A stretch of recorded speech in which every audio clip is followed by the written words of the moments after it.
दोस्तों, आज का हमारा टॉपिक रहेगा कि आरएससीआरटी का जो आपका अब एग्जाम है उसके लिए मैं आपके लिए बहुत से इंपॉर्टेंट क्वेश्चन लेके आया हूँ जो आपके लिए एग्जाम में काफी हेल्पफुल साबित हो सकते हैं। हो सकता है इसमें से बहुत से क्वेश्चन जो हैं वो एग्जाम में आ जाएं। तो बिना देरी किए चलिए शुरू करते हैं। तो पहला क्वेश्चन ये कह रहा है कि नए मतदाता का पंजीकरण का आवेदन करने के लिए एक ऑनलाइन पोर्टल है। मतलब अगर आप ऑनलाइन अप्लाई करना चाहते हो, ठीक है, पंजीकरण करना चाहते हो मतदान के लिए, जैसे कि वोट वगैरह अपन देते हैं, तो उसके लिए अगर आप अपना नाम वगैरह ऐड करवाना चाहते हो तो आप कौन सी वेबसाइट पे जाएंगे? तो उसका जो राइट आंसर हो जाएगा NVSP। ठीक है, NVSP जिसका पूरा नाम होता है national voter service portal. National voter service portal right answer हो जाएगा ए। फिर नेक्स्ट, आप आधार को बैंक खाते से कैसे जोड़ सकते हैं? नेट बैंकिंग का उपयोग करके, आयकर विभाग में जाकर, पासपोर्ट सेवाओं में जाकर, या इनमें से कोई नहीं? तो देखो, अपन जो आधार कार्ड है हमारा, अगर हम बैंक खाते से जोड़ना चाहें तो अपन, अगर हमारे पास नेट बैंकिंग है, ऑनलाइन बैंकिंग है, आईडी पासवर्ड है, तो हम क्या कर सकते हैं, घर बैठे बैठे भी हम आधार कार्ड को बैंक से लिंक कर सकते हैं। तो राइट आंसर हो जाएगा ए। नेक्स्ट है, निम्नलिखित में से कौन सी सेवा ई मित्र के वेब पोर्टल के माध्यम से उपलब्ध नहीं है? निम्नलिखित में से सबसे उपयुक्त विकल्प का चयन करें। तो पहला कह रहा है कि भाई क्या हम ई मित्र के माध्यम से बिजली का और पानी का भुगतान कर सकते हैं? बिल्कुल कर सकते हैं। बोनाफाइड अधिवास प्रमाण पत्र आवेदन कर सकते हैं? बिल्कुल कर सकते हैं। अगर आप अपने जहाँ पे आप रह रहे हैं, ठीक है ना, उसके लिए आप ऑनलाइन क्या कर सकते हो, आप अप्लाई कर सकते हो, ठीक है ना, अधिवास वगैरह के लिए। तीसरा, रोजगार विभाग में पंजीकरण बिल्कुल कर सकते हैं। अगर कोई बंदा बेरोजगार है तो वो अपने एम्प्लॉयमेंट के लिए क्या कर सकता है, एम्प्लॉयमेंट डिपार्टमेंट में ऑनलाइन आवेदन कर सकता है। तो तीनों आंसर राइट है, तो इसका राइट आंसर हो जाएगा आप ई मित्र का उपयोग करके उपयुक्त सभी सेवाओं का लाभ उठा सकते हैं। ठीक है, right answer D. E PDS में, पीडीएस का पूरा नाम क्या है? Electronic public distribution system. E तो हो गया इलेक्ट्रॉनिक, और पीडीएस में होता है पब्लिक डिस्ट्रीब्यूशन सिस्टम। तो राइट आंसर हो जाएगा सी, पब्लिक डिस्ट्रीब्यूशन सिस्टम। नीचे दिए गए तालिका से सही मिलान का विकल्प चयन करना है। तो ये कह रहे हैं, क्या राजधरा एक राजस्थान क्लाउड है? राजमेघ क्या Rajasthan GIS geographical information system है? और राज ई वॉलेट क्या end to end document management system है?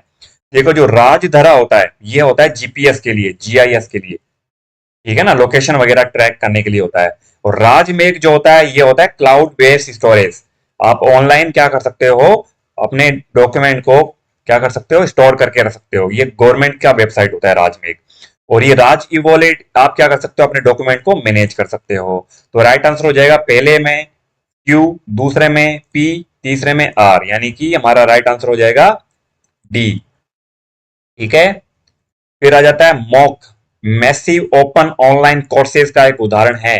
देखो, ट्विटर, फेसबुक, ये तो आपको पता है सोशल नेटवर्किंग वेबसाइट वगैरह होते हैं ना, तो ये तो गलत है। राइट आंसर हो जाएगा एडेक्स। इसमें एक और ऑप्शन होता है एडवेक, ठीक है ना, दो तीन चार ऑप्शन होते हैं, एडेक्स, एडवेक, ठीक है, कोसेरा, ये इसके ऑप्शन होते हैं। तो राइट आंसर हो जाएगा ए। फिर, एक दस्तावेज में एक नया पैराग्राफ दर्ज करने की शॉर्ट कुंजी क्या होती है? देखो, दस्तावेज मतलब होता है एमएस वर्ड। एमएस वर्ड में अगर आप मान लो कोई नया पेज ऐड करना चाहते हो तो आपको एंटर प्रेस करना पड़ेगा। ठीक है, अगर आप नया पेज ऐड करना चाहते हो तो एंटर प्रेस करेंगे। और अगर आप बीच में से उस पैराग्राफ या पेज को, जो भी शब्द है, आप काट के अगले पेज में शिफ्ट करना चाहते हो तो आपको कंट्रोल के साथ एंटर बटन प्रेस करना पड़ेगा, जिसका यूज होता है हमारा पेज ब्रेक के लिए। ठीक है, तो इसका राइट आंसर हो जाएगा डी। फिर आ जाता है, निम्न में से कौन सा सॉफ्टवेयर अक्सर ईमेल एप्लीकेशन के रूप में उपयोग किया जाता है? और इसमें कैलेंडर, कार्य प्रबंधन आदि शामिल हैं। तो देखो, अगर आप ईमेल भी करना चाहो, आप कैलेंडर वगैरह और मैनेजमेंट भी करना चाहो, सारे कार्य वगैरह, आज हमें ये काम करना है, अगले दिन हम ये काम करेंगे, ठीक है ना, आप अपना डेली रोटेशन वगैरह भी इसमें डाल सकते हो। तो उसके लिए यूज होता है माइक्रोसॉफ्ट आउटलुक। ठीक है, वर्ड तो एक तरीके से डॉक्यूमेंट फाइल है। एक्सेल में अपन मैथमेटिकल कैलकुलेशन वगैरह का काम करते हैं, और एमएस एक्सेस में अपने डाटाबेस का काम होता है। तो राइट आंसर हो जाएगा आउटलुक। फिर निम्न में से कौन पॉइंटिंग उपकरण के सही उदाहरण हैं? तो देखो, पॉइंटिंग डिवाइस ट्रैक बॉल होता है, टच पैड होता है, माउस होता है, तीनों होते हैं एक, तो ये राइट आंसर हो गया। मदरबोर्ड, प्रोसेसर, ये तो ऑपरेटिंग सिस्टम होते हैं। ठीक है, मॉनिटर, प्रिंटर, हेडफोन, स्पीकर, ये सारे हमारे आउटपुट डिवाइस होते हैं। ठीक है, और हार्डवेयर ड्राइव और पेन ड्राइव ये हमारे स्टोरेज डिवाइस होते हैं, सेकेंडरी स्टोरेज डिवाइस। तो राइट आंसर हो जाएगा हमारा ए, ट्रैक बॉल, टच पैड और माउस। फिर आ जाता है निम्न में से आपके कंप्यूटर सिस्टम के लिए दुर्भावनापूर्ण है, मतलब अपने कंप्यूटर के लिए जो है वो कौन सा जो है ऑप्शन, वो एक तरीके से हमारे कंप्यूटर के लिए एक नुकसानदायक है, वो ये पूछ रहा है। तो देखो, वायरस तो हमारे कंप्यूटर के लिए नुकसानदायक है ऑब्वियसली। एंटीवायरस हमारे वायरस को हटाने के लिए होता है, तो प्रोटेक्ट करने के लिए होता है। फायरवॉल एक तरीके की दीवार होती है जो किसी भी वायरस वगैरह या किसी भी अनवांछित चीजों को प्रोटेक्ट करने के लिए, हमारे कंप्यूटर में एंट्री करने के लिए एक फायरवॉल यानी दीवार का काम करता है, ये भी प्रोटेक्शन का यूज होता है। अपडेट और सिक्योरिटी ये भी हमारे कंप्यूटर के प्रोटेक्शन के लिए होते हैं। तो ये तीनों चीजें प्रोटेक्शन के लिए होती हैं, बट जो वायरस है इससे हमारे कंप्यूटर को क्या होता है, नुकसान होता है। तो right answer A. Gmail compose पर क्लिक करके, मतलब अगर आप जीमेल पे जाते हो, आप कंपोज पे क्लिक करते हो, तो आप क्या कर सकते हो? आप प्राप्त ईमेल देख सकते हैं? नहीं। आप एक ईमेल संदेश लिख सकते हैं? बिल्कुल सही। आप क्या कर सकते हो? अगर कंपोज पे क्लिक कर सकते हो तो आप कोई भी नया मैसेज ऐड कर सकते हो। जब भी आपको किसी को मैसेज करना है तो आप कंपोज वाले ऑप्शन पे क्लिक करोगे। तो राइट आंसर बी। फिर डॉट मैट्रिक्स, इंकजेट, लेजर, ये क्या है? ये तीनों तो प्रिंटर होते हैं, ठीक है। Dot matrix, daisy wheel, impact, non impact, inkjet, laser, ठीक है, ये सारे हमारे प्रिंटर होते हैं। फिर आ जाता है नेक्स्ट, क्रेडिट कार्ड के माध्यम से भुगतान लेन देन के लिए क्या जानकारी आवश्यक है? देखो, अगर आपको क्रेडिट कार्ड से कोई पेमेंट करना है किसी को, तो उसमें क्या क्या चीजें जरूरी होती है, वो ये पूछ रहा है। देखो, 16 अंकों का हमारा क्रेडिट कार्ड नंबर होता है, बिल्कुल जरूरी होता है। सीवीवी नंबर होता है, जो हमारा प्रोटेक्ट कार्ड होता है, हमारे कार्ड का मेन जो नंबर होता है वो सीवीवी नंबर होता है, ये हमें किसी को भी नहीं बताना चाहिए, ठीक है। ओटीपी वगैरह भी नहीं बताना चाहिए। तो राइट आंसर हो जाएगा डी। ये चारों ऑप्शन हमारे लिए जरूरी होते हैं।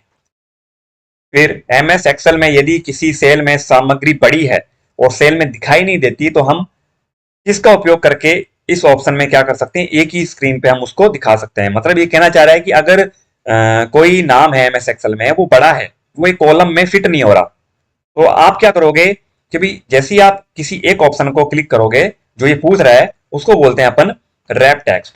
अगर आप रैप टेक्स्ट से क्लिक करोगे तो अगर कोई नाम पहले बड़ा है तो वो क्या करेगा, दो लाइनों में डिवाइड हो जाएगा। मतलब एक ही बॉक्स के अंदर वो पूरा नाम फिट हो जाएगा, ऊपर और नीचे। अदरवाइज ये पूरा का पूरा यूं फिट हो रहा था, पहले एक लाइन में दिख नहीं रहा था। हम चाहते हैं कि इसको दो एक ही लाइन में ऊपर नीचे डिवाइड कर लें, तो उसके लिए हमें रैप टेक्स्ट का यूज करना पड़ता है, ठीक है। फिर आ जाता है, यदि आप थोड़ी देर के लिए किसी कार्य पुस्तिका पर काम कर रहे हैं और गलती से इसे सहजे बिना यानी सेव किए बिना आपने बंद कर दिया, तो एमएस एक्सेल 2010 में सेव किए गए संस्करण को पुनर्प्राप्त कर सकते हैं। ये कह रहा है कि मान लो आप कोई काम कर रहे हैं और आपने बिना सेव किए कंप्यूटर में जो फाइल आप काम कर रहे थे उसको बंद कर दिया, तो क्या आप उसको दोबारा प्राप्त कर सकते हैं?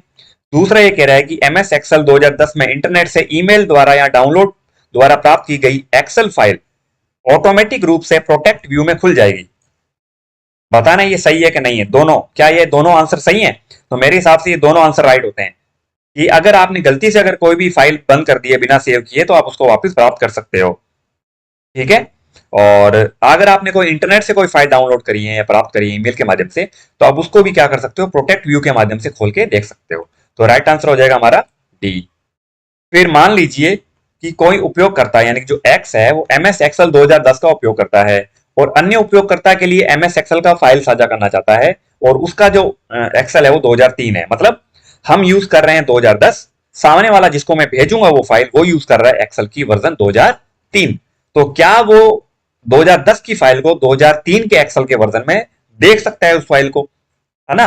तो उसका फाइल का एक्सटेंशन क्या होता है वो ये पूछ रहा है। तो देखो, हम किसी भी फाइल को अगर 2007 से पहले 2007 से पहले के वर्जन में अगर अपन किसी को भी भेजना चाहते हैं, तो अपन को लास्ट में जो है .xls फाइल में भेजना पड़ेगा। मतलब ये जो फाइल दिख रही है ना .xlsx, ये तो 2007 से ऊपर या उससे उसके वर्जन के संस्करण में यूज होता है। बट 2007 से पहले के जितने भी वर्जन थे माइक्रोसॉफ्ट एक्सेल के, उनमें .xls करके आपको भेजना पड़ेगा कन्वर्ट करके। तो राइट आंसर हो जाएगा बी, ठीक है। पीपीटी तो पावर पॉइंट वगैरह के लिए यूज होता है, ये तो काम का नहीं है, ठीक है। फिर आ जाता है, सुरक्षित वेबसाइट के संबंध में निम्न कथनों पर विचार करें। इसके वेब पते की शुरुआत हमेशा HTTPS hyper text transfer protocol secure के माध्यम से होती है, बिल्कुल सही। इसमें ब्राउजर विंडो फ्रेम में हमेशा एक पैडलॉग होता है। पैडलॉग मतलब एक घड़ी, एक देखा जाए तो लॉक, जो अपना लॉक होता है वो निशान आता है, ठीक है ना, एक लॉक का, वो भी आएगा इसमें राइट आंसर। इसमें हमेशा डॉट कॉम डोमेन होता है, बिल्कुल राइट, रॉन्ग, ये रॉन्ग आंसर हो जाएगा। डॉट कॉम नहीं होता कभी भी किसी भी सुरक्षित वेबसाइट के पीछे, ठीक है ना, उसकी कोई पहचान नहीं होती। ये तो डोमेन है कि भी वो वेबसाइट किससे रिलेटेड है, क्या वो कॉमर्शियल है, क्या वो एजुकेशनल है, क्या वो गवर्नमेंट की है, क्या वो प्राइवेट है, वो डोमेन होता है। बट ये दोनों आंसर हमारे राइट होते हैं। तो क्या हो जाएगा हमारा, केवल एक और दो आंसर सही हैं। फिर एम एस एक्सेल 2010 में एक गोलाकार आकार का चार्ट है, मतलब सर्किल में है कोई चार्ट, तो उसमें संख्यात्मक अनुपात का वर्णन करने के लिए स्लाइस में विभाजित किया जाता है। तो राइट आंसर हो जाएगा पाई चार्ट। ये जो पाई चार्ट होता है ये क्या होता है, गोल आकार में होता है, एकदम सर्किल में, ठीक है। फिर वाईफाई का पूरा नाम वायरलेस फिडेलिटी, वायरलेस फिडेलिटी, ठीक है। फिर निम्नलिखित में से कौन सा शब्द एमएस वर्ड से संबंधित नहीं है। देखो, क्लिप आर्ट होता है, हेडर फुटर होता है, बुकमार्क एंड हाइपरलिंक्स होता है, प्रेजेंटेशन जो होता है वो पीपीटी पावर पॉइंट के लिए यूज होता है। तो राइट आंसर सी, ये यूज नहीं होगा। फिर निम्नलिखित में से कौन सा एक सर्च इंजन का उदाहरण है। देखो, गूगल तो होता ही है ना, फायरफॉक्स ये ब्राउजर है, फायरवॉल ये एक सिक्योरिटी है, एंटीवायरस ये एक वायरस एंटीवायरस प्रोटेक्टर है। तो right answer Google, Google, Bing, Baidu, Yahoo, Ask सारे हमारे क्या होते हैं, सर्च इंजन होते हैं। फिर विंडोज 10 डेस्कटॉप पर निम्नलिखित में से कौन सा नहीं देखा जाता है। विंडो 10 में स्टार्ट बटन होता है, टास्क बार होता है, आइकन होता है, टच पैड नहीं होता। टच पैड तो लैपटॉप में होता है ना, इनबिल्ट कीबोर्ड माउस जो होते हैं उसको पर टच पैड बोलते हैं। तो राइट आंसर डी। इंटरनेट की गति मापने के लिए इकाई बताइए भी कौन कौन सी होती है। बिट्स पर सेकंड, किलोबाइट पर सेकंड, गीगाबाइट पर सेकंड, ये तीनों होते हैं, ठीक है। इंटरनेट की गति इन तीनों से मापी जाती है। फिर एम एस वर्ड 2010 के साथ बनाई गई फाइल का डिफॉल्ट नाम क्या होता है, document one. M S Word की फाइल होती है वो डॉक्यूमेंट वन होती है, ठीक है। फिर निम्नलिखित में से कौन सा साइबर थ्रेट के प्रकार हैं। देखो, वायरस, ट्रोजन हॉर्स, स्पाईवेयर, ये तीनों क्या होते हैं हमारे, साइबर थ्रेट होते हैं, ठीक है। क्रोम, फायरफॉक्स और एज ये हमारे ब्राउजर हैं। प्ले स्टोर ये सारे हमारे क्या होते हैं, एप्लीकेशन वगैरह डाउनलोड करने के लिए इसका यूज होता है। एच टी टी पी हमारे तीनों प्रोटोकॉल होते हैं। Right answer A. विंडोज 10 में सॉफ्टवेयर इंस्टॉल नहीं किया जा सकता, सीधे इंटरनेट के माध्यम से, विंडोज स्टोर के माध्यम से, सीडी वीडी पेन ड्राइव के माध्यम से, या वर्ड फाइल का उपयोग करके। देखो, इन तीनों से अपन क्या कर सकते हैं, हमारे कंप्यूटर में विंडो इंस्टॉल कर सकते हैं। सीधा इंटरनेट से भी कर सकते हैं, विंडोज स्टोर से भी कर सकते हैं, और सीडी डीवीडी या पेन ड्राइव में बर्न करके बूटेबल पेन ड्राइव वगैरह बना के भी कर सकते हैं। बट वर्ड की फाइल तो एक एप्लीकेशन सॉफ्टवेयर है, एप्लीकेशन सॉफ्टवेयर से अपन कोई सिस्टम सॉफ्टवेयर थोड़ी बना सकते हैं, ठीक है। ये हो गया हमारा डी। फिर ट्रेनों के आगमन और प्रस्थान, यानी कि आगमन और प्रस्थान के बारे में पूछताछ के लिए एक वेब पोर्टल है। यानी कि अगर कोई ट्रेन आ रही है या जा रही है, उसका समय वगैरह बताना है, ट्रेन कब आएगी कब जाएगी, उसकी पूछताछ के लिए कौन सा पोर्टल होता है, इंडियन रेलवे GOV.in, ठीक है। ISP का पूरा नाम internet service provider, internet service provider. फिर विंडोज 10 में रिस्टोर, सिस्टम रिस्टोर पॉइंट क्यों बनाया जाता है। इसका उपयोग पासवर्ड और उपयोगकर्ता खाते को सेट करने के लिए, सिस्टम में खराबी या सिस्टम क्रैश होने पर कंप्यूटर सिस्टम को रिकवर करने के लिए इस्तेमाल किया जाता है। बिल्कुल सही। इसका उपयोग प्रोजेक्टर को आपस में नहीं, इसका उपयोग प्रेजेंटेशन बनाने के लिए, ये भी रॉन्ग है। तो राइट आंसर बी हो जाएगा। रिस्टोर पॉइंट, अगर कंप्यूटर में खराबी आ गई है, कंप्यूटर सेटिंग से वर्क नहीं कर रहा है, तो हम उसको रिकवर करके पिछली डेट में हम जा सकते हैं। फिर निम्नलिखित में से किसकी भंडारण क्षमता सबसे अधिक है। CD writable, CD read and write, DVD digital versatile disc, Bluray disc.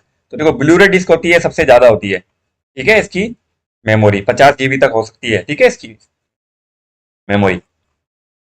फिर निम्न में से कौन सा एंड्रॉइड उपकरण में स्क्रीन लॉक है। पैटर्न होता है, पिन होता है, पासवर्ड होता है। तीनों राइट आंसर है, डी हो जाएगा इसका राइट। फिर एक क्लाइंट कंप्यूटर पर चलने वाला क्लाइंट एप्लीकेशन है जो वेब सर्वर से संपर्क करता है और सूचना के लिए अनुरोध करता है। मॉडेम नहीं होता, कीबोर्ड नहीं होता, वेब ब्राउजर।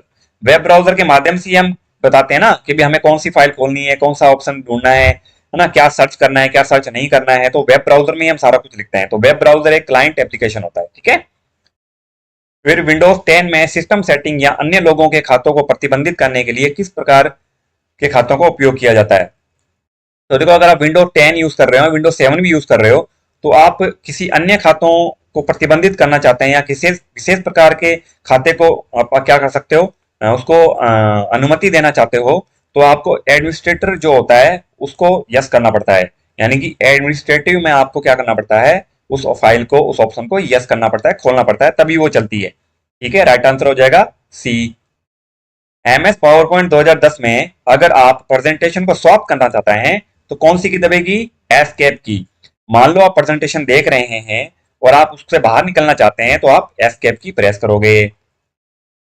मॉनिटर एक इनपुट डिवाइस होता है, नहीं होता, आउटपुट डिवाइस होता है। पहला ऑप्शन ही गलत हो गया। प्रिंटर आउटपुट डिवाइस होता है, ये सही है। तो राइट आंसर क्या हो जाएगा हमारा, पहला गलत और दूसरा सही, डी।